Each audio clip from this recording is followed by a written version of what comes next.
October 3rd, 1993. A mission begins over Mogadishu, Somalia. What was meant to be a quick capture operation would soon spiral into one of the most intense urban battles in modern warfare history. Somalia was collapsing under civil war. Warlords controlled the streets. Among them, challenged stood powerful and dangerous, and deliver humanitarian aid. Aidid's influence grew rapidly. His fighters attacked United Nations peacekeepers, making him a high-value target. The United States decided to act, launching a special mission to capture his top lieutenants. Elite U.S. forces formed Task Force Ranger, including Army Rangers, Delta Force operators, and helicopter crews. Their objective was clear: capture hostile territory. The operation relied on speed and precision. Black Hawk helicopters would insert troops quickly, secure the targets, and extract within minutes. Everything depended on flawless timing in a city full of unseen threats. As the mission launched in daylight, helicopters moved toward the target building. Ground convoys followed closely behind. The plan was simple, but simplicity often hides the risks waiting beneath the surface. Rangers fast roped into position, securing the perimeter. Delta Force operators moved swiftly inside the building, locating and capturing key targets. At first, everything appeared to be going exactly as planned. But within minutes, the situation changed dramatically. Armed militia fighters flooded the streets, responding faster than expected.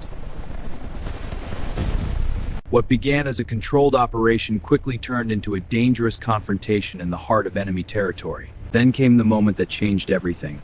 A rocket-propelled grenade struck a Black Hawk helicopter. The aircraft spiraled out of control, crashing into the city below, triggering a desperate fight for survival.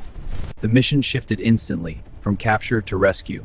U.S. forces now faced a new objective: secure the crash site and protect the surviving crew. Deep inside hostile territory, surrounded by hundreds of armed fighters. News of the downed helicopter spread instantly across the battlefield. Commanders realized the mission had changed completely. What began as a capture operation was now a desperate race to rescue stranded soldiers. On the ground, convoy units attempted to reach the crash site, but narrow streets, burning debris, and hostile crowds slowed their movement, turning the rescue mission into a dangerous and uncertain advance. As troops pushed forward, they faced relentless gunfire from every direction.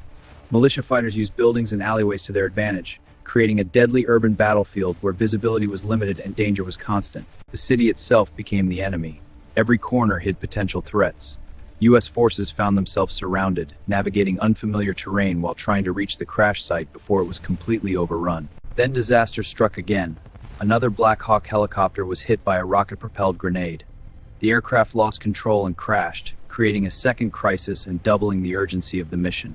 With 2 helicopters down, the situation spiraled further out of control.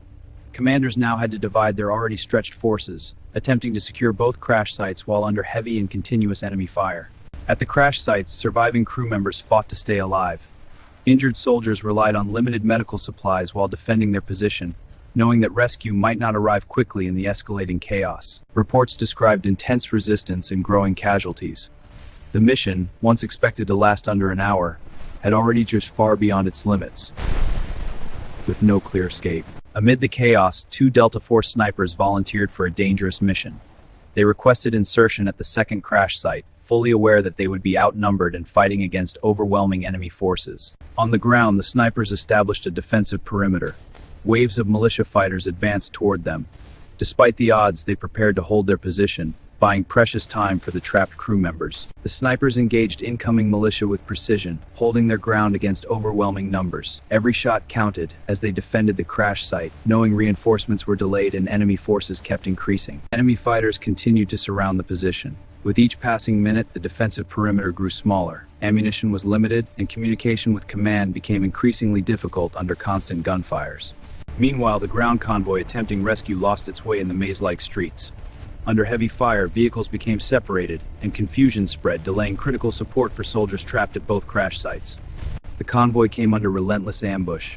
Gunfire erupted from rooftops and alleyways. Drivers struggled to navigate while soldiers fired back, trying to break through hostile lines and reach the crash sites before it was too late. Inside the vehicles, wounded soldiers required immediate care. Medics worked under extreme pressure, using limited supplies while the convoy remained under attack, turning each second into a fight between life and death. At the second crash site, the situation became critical. Outnumbered and surrounded, the snipers fought until they could no longer hold the line, leaving the remaining crew dangerously exposed. As daylight faded, darkness brought new challenges. Visibility dropped, but the fighting did not stop. U.S. forces were now trapped overnight in hostile territory, facing an enemy that knew the terrain far better. Through the night, intense firefights continued. Tracer rounds lit up the darkness as soldiers held positions, waiting for reinforcements that seemed increasingly uncertain. Reports began to confirm rising casualties. The scale of the battle was far beyond expectations. What was planned as a short mission had become a prolonged and deadly confrontation in the streets. Despite the chaos, communication lines remained barely active. Command continued coordinating rescue efforts, determined to extract every soldier. But time was running out, and the battlefield showed no signs of calming. As night deepened, a new rescue convoy was organized. Reinforced units prepared to push back into the city, navigating dangerous streets once again to reach the trapped soldiers before conditions worsened further. Moving cautiously, the convoy advanced through darkened streets. Every shadows posed a threat. Soldiers remained alert, expecting sudden attacks as they pushed deeper into hostile territory toward the crash sites. International attention began to grow as reports described American forces trapped overnight. The situation had escalated into a full-scale battle, drawing concern and urgency. Leadership monitoring events from afar. On the ground, soldiers moved cautiously between buildings, clearing pathways step by step. Close combat intensified, forcing troops into dangerous engagements where every movement required constant awareness. At the first crash site, defenders held their ground despite exhaustion. Injured soldiers remained under protection as medics continued treatment, while ammunition supplies and energy levels steadily declined. The rescue convoy inched closer, but progress remained painfully slow. Continuous ambushes forced repeated stops, stretching time further and increasing the risk for those still waiting at the crash sites. Crossing open streets became extremely dangerous. Soldiers risked exposure to enemy fire with every movement, relying on teamwork and quick decisions to survive in an environment offering little protection. Reports confirmed that the battle showed no signs of slowing. Urban warfare conditions heavily favored militia fighters, who continued to launch attacks from hidden positions across the city's dense environment. Communication between units became strained. Radio signals were weak, making coordination difficult as teams fought in separate parts of the city. After hours of relentless movement, the convoy finally approached the crash site. The possibility of extraction grew closer, but danger remained high as enemy forces continued to resist every attempt to secure the area. The rescue convoy finally linked up with forces at the first crash site. Relief was brief, as enemy fire persisted. The focus shifted immediately to securing survivors and preparing for a coordinated extraction. With combined forces, the defensive perimeter expanded. Command ordered a breakout route toward a safer zone, requiring movement through hostile streets still controlled by militia fighters. Reports described a dangerous breakout attempt. Vehicles and troops would move together, pushing through enemy lines. Success depended on speed, coordination, and under constant and unpredictable fire. The breakout began. Vehicles surged forward while dismounted soldiers kept pace, exposed to gunfire. Every second demanded endurance as the column fought to keep moving through contested streets. For many, the only option was to run. Soldiers sprinted alongside vehicles, covering distance on foot through hostile terrain, turning the escape into a brutal test of stamina and survival. Progress came in bursts. The column advanced, halted, and advanced again, breaking through pockets of resistance while maintaining direction toward the extraction point beyond the most heavily contested areas. Even during movement, the wounded required immediate care. Medics worked in motion, stabilizing injuries while the column pushed forward, balancing speed with the urgent need to save lives. Reinforcements, including international armored units, joined the effort. Heavier protection helped stabilize the situation, allowing the extraction column to push further through hostile zones and reduce exposure to sustained enemy fire. As the column moved beyond the most dangerous sectors, resistance began to lessen. The first signs of safety appeared, though the threat had not completely disappeared. After hours of continuous combat, the surviving forces reached a secured zone. The immediate danger had passed, but the cost of the mission was becoming painfully clear.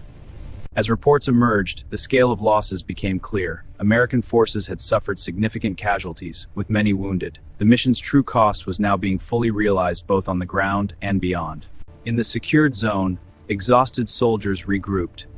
The intensity of the battle had taken a physical and emotional toll, leaving many to process the events they had just survived. Casualty figures continued to rise as reports were confirmed. Both sides had suffered heavily, highlighting the brutal nature of urban warfare and the unpredictable consequences of even carefully planned operations. Around the world, the battle captured global attention. News outlets reported the intensity of the conflict, raising questions about the mission, its risks, and the broader implications for international involvement. Political leaders faced growing scrutiny. Decisions made before the mission were now questioned, as the outcome forced a re-evaluation of strategy, objectives, and the role of military intervention. Looking back, the mission unfolded rapidly from precision operation to prolonged battle. Each stage revealed how quickly conditions can change, turning a controlled plan into an unpredictable and dangerous situation. As the sun rose over Mogadishu, the battlefield fell silent. What remained were the scars of conflict, a stark reminder of the intensity and cost of the previous night. The events of Mogadishu left lasting lessons for military operations worldwide. Urban combat proved unpredictable, requiring new strategies and deeper understanding of the challenges faced in complex environments. The battle became a symbol of courage and sacrifice. Those who fought demonstrated resilience under extreme conditions, leaving behind a legacy remembered long after the mission had ended. Black Hawk Down remains one of the most powerful examples of how quickly war can change. A mission planned for minutes became a battle remembered for decades, shaping how modern military operations are understood.